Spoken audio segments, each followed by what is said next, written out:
ఉగాది అంటేనే వేప పువ్వు, మామిడికాయ మొక్కలు, అలాగే బెల్లము, లేకపోతే పందార ఇట్లాగ ఇవన్నీ చింతపండు ఇవన్నీ కలిపితే అరటిపండు ఇవన్నీ కలిపితే వచ్చేటటువంటిది. ఒక్కొక్కళ్ళు కొన్ని కొన్ని రకాలు యాడ్ చేసుకుంటారు. కొన్ని తీసేస్తుంటారు. వేప పువ్వు మాత్రం మస్ట్.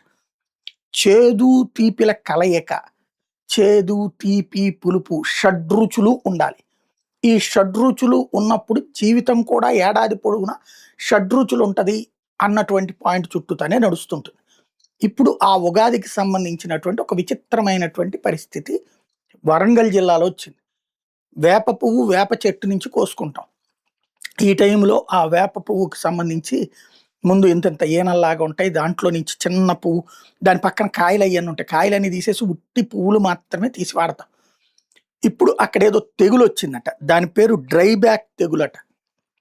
దాని కారణంగా వేప పువ్వే లేదట.